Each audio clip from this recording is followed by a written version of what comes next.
Binabagtas ng pulang motorsiklo ang kalsada sa Lapu-Lapu City nang bigla itong masagi ng isa pang motorista. Dire-diretso palayo ang nakasaging motor na sinubukan daw habulin ng mga pulis pero hindi na inabutan. Sa Santa Barbara sa Pangasinan naman, nasalpok ng isang SUV ang isang tricycle. Nasawi ang mag-asawang sakay ng tricycle. Wasak din ang harapan ng SUV. Ayon sa mga pulis, isang estudyanteng 21 anyos ang driver ng SUV na sinampahan na ng kaso. Iniimbestigahan ng San Juan City LGU ang kumalat na video sa social media kung saan sinasabing nasawi ang mga pusa sa dog pound ng lungsod. Nakatutok si Nico Wahe.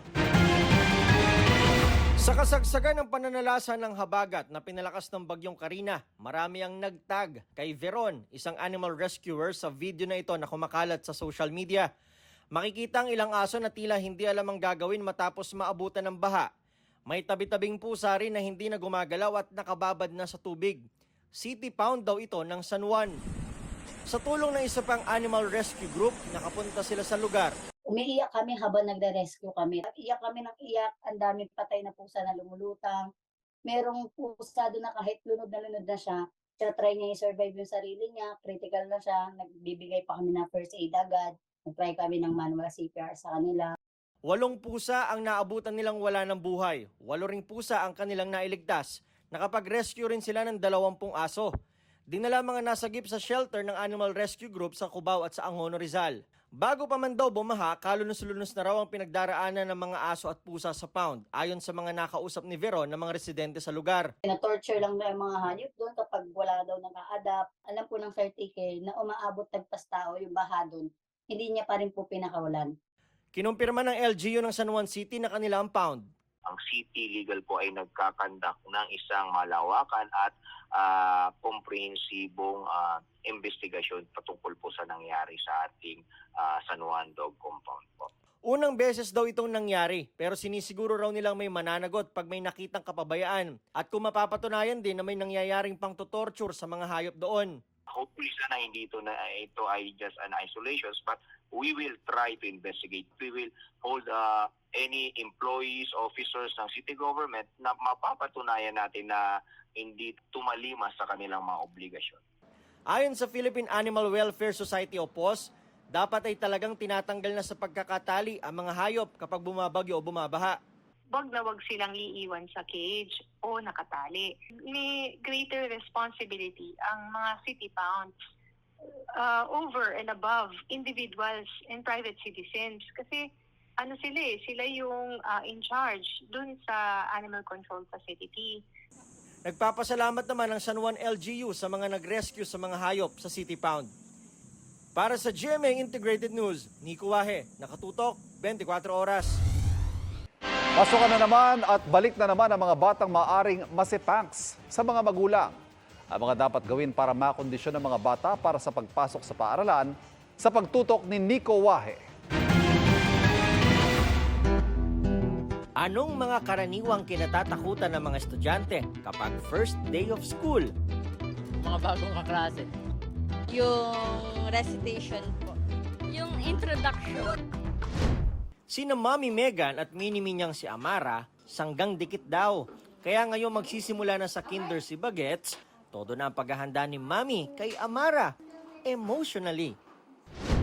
Baby kasi siya, so yun yung iniingatan ko na parang maging emotionally ready rin yung bata na hindi siya matakot. Pero no worries naman daw dahil hindi first time mom ni Megan. Mas easy for me to let go dahil nga nagkaroon ka na ng first na nag-aaral. Ayon sa isang behavior specialist, mabuti na maaga pa lang ay ikondisyon na ang pag-iisip ng bata na papasok na siya sa eskwela para maiwasan ang sepangs o separation anxiety. Dapat prepared lang yung bata. Dahil kasama naman natin sa pag-enroll yung anak natin, di ba? Para kahit na paano, na-tour natin sila, no? Na ipakita natin sa kanila ano ba yung surrounding ng school para alam naman nila yung ine-expect nila. Unti-untiin din daw ang pag-iwan sa kanila sa eskwelahan. Sana yung nanay huwag niyang iiwan muna yung anak niya or yung barang nakikita siya from a distance ng anak niya. So kahit nandito ako, yung mom ko pala, nandoon siya sa labas, no, nagbabantay siya sa akin. Makatutulong din daw na maging honest palagi sa mga anak para maiwasan ang anxiety. Ang ibang magulang naman na gaya ni John, banding sa pamimili ng school supply ang paraan para makuha ang loob ng anak. Mabibili po yung gusto niya, masusunod po. Magandang pamamaraan din daw yan. Napakahalaga po ng role ng presence ng mga magulang dahil makakaramdam po ang mga estudyante o kanilang mga anak ng more self-confidence. First time sa school o hindi, iisang tiyak. Suporta ng magulang ang kailangan para lalong ganahan mag-aral ang mga kabataan.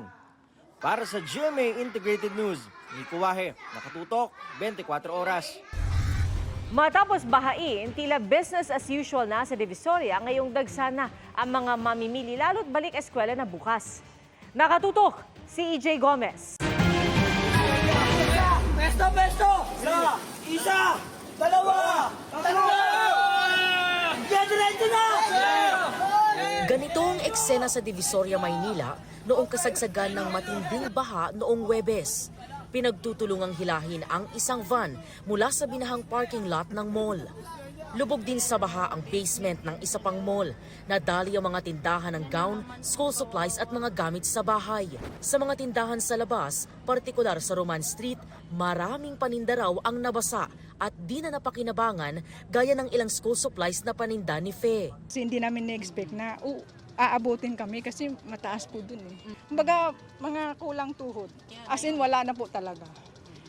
Muling utang ulit para nakakaiyak pero wala naman po tayo magawa. Di rin daw nakaligtas sa baha ang mga paninda ni Tatay Jimuel. Isang box, mga 5 dosenang medyas sa mga cycling. Okay na, napatuyo na namin.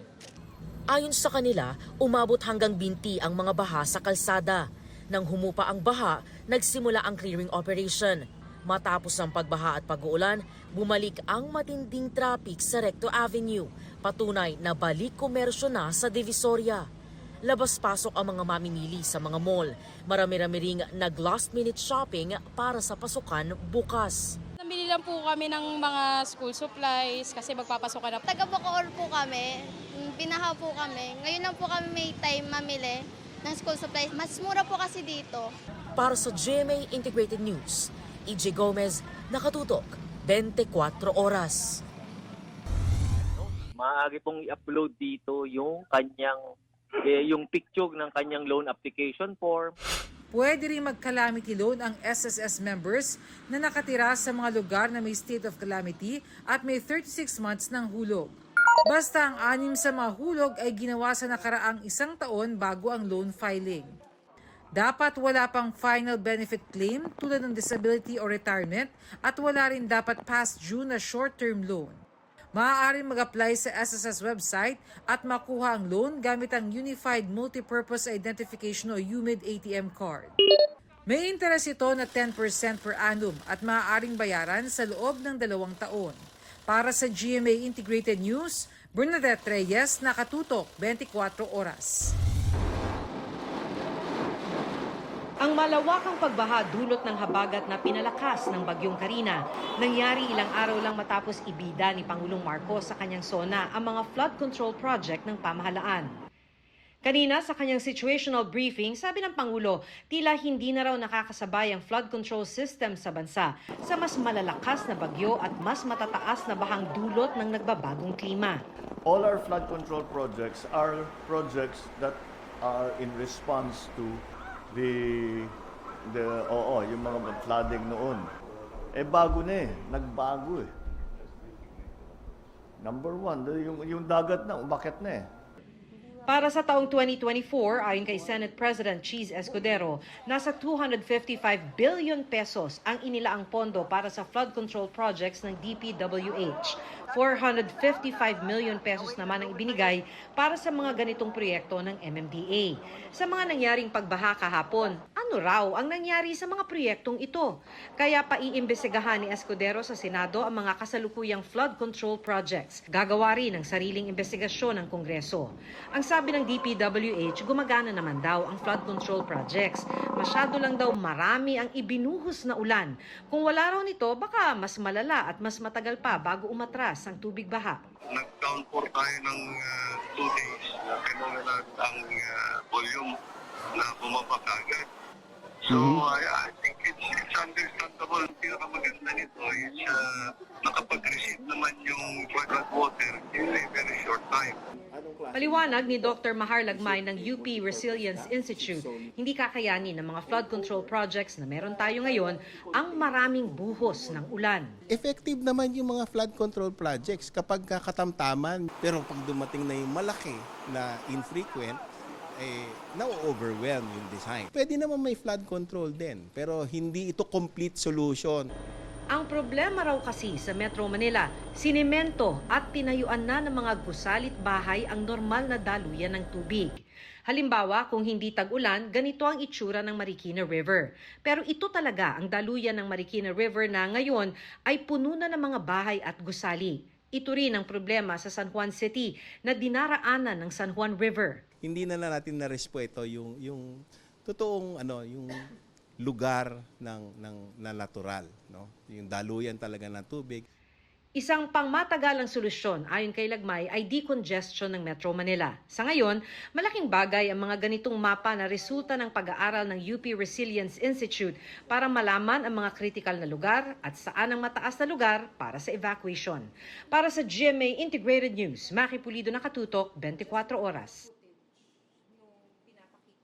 Mga kapuso, patuloy na tumutok sa mga balita. Mag-subscribe sa GMA Integrated News sa YouTube.